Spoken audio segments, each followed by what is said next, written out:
So let's get back to covering the Highlander franchise. This time we want to tackle some of the spin-offs and really merchandise.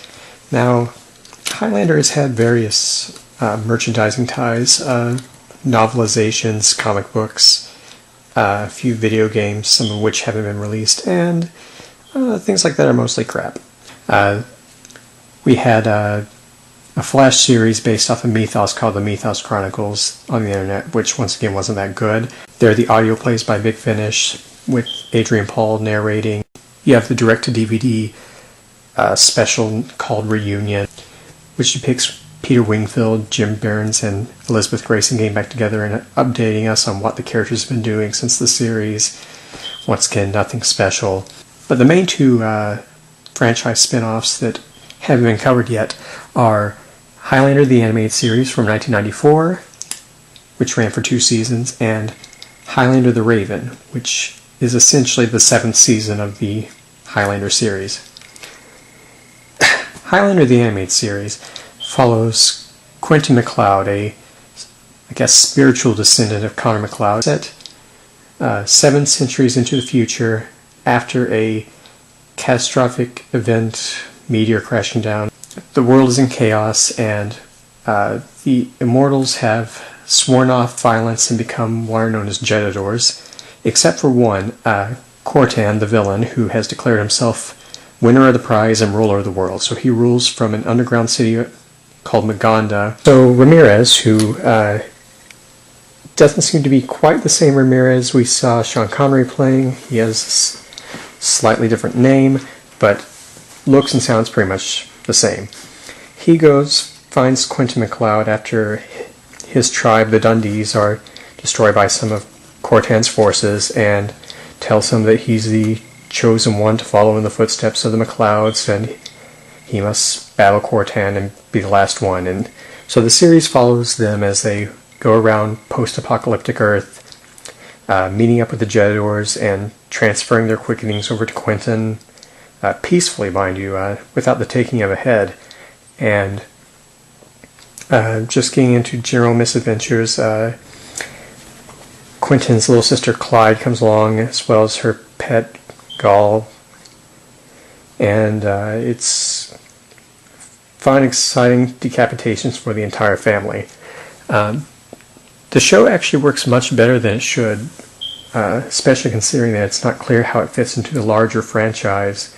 The science fiction stories are sometimes rather compelling, and even though it goes over things we've seen in other science fiction stories, some episodes are very similar to stories from Star Trek, Star Wars, Twilight Zone, and it's a fairly fun kids show. And the second season that ran was better than the first, and sadly the second season did not leave us with a definitive resolution, so we never know whether or not the prophecy of the MacLeods ends up panning out or not. However, we can assume the best. There's also a terrible video game for the Atari Jaguar called Last of the MacLeods, and we'll just pretend that didn't happen and move on. That leads us into Highlander the Raven, which came out right after Season 6 of the series. The whole 6th season, if you remember, was geared towards setting up a spin-off, and this was a spin-off. They ended up going with Elizabeth Grayson, who had been playing the character Amanda since Season 1 of the show, sporting her platinum blonde haircut that she adopted around Season 4 or 5. Get some misadventures with an ex-cop named Nick Wolf, played by Paul Johansson. And Nick Wolf's main purpose in life seems to be being a total hunk while getting angry at Amanda and engaging in some Moonlighting-esque repartee.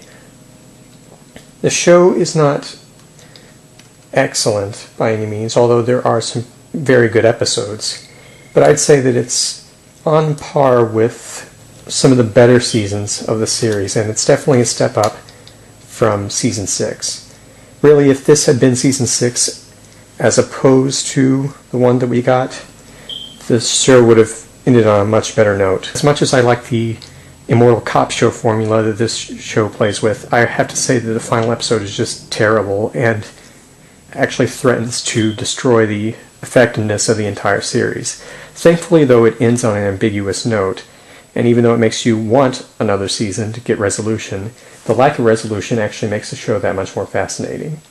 And it keeps a very dark, cynical look at the idea of being immortal, which really plays off well against Amanda's general take joy in life, live life to the fullest approach, which was always in contrast to Duncan MacLeod, let alone this mortal named Nick Wolfe. So neither of the spin-offs had the longevity of Highlander the series, but both of them are better than the bulk of the movies, and in terms of consistency are actually better on average than Highlander the series, if taken as a whole. Although I could see these being good shows to bring in new fans who weren't drawn in initially, I could also see that some die-hard fans might not care too much for them just because they are both a digression from the normal franchise formula. To me, that makes them more interesting. However, you can judge for yourself. Up next we have Highlander: The Search for Vengeance, an anime film that came out in 2007, and another 2007 release, the utterly embarrassing final chapter in the Highlander franchise, at least until we finally get that remake out, Highlander: The Source. Until then, I'll just remind you that I put the cool in Cine-cool. Of course, if everybody lived forever, then would love have to die. Well, I don't think we'd be able to keep up our romances that long, even if we have a strong romance, say, like Superman and Lois Lane, or... They've been in love since, 38?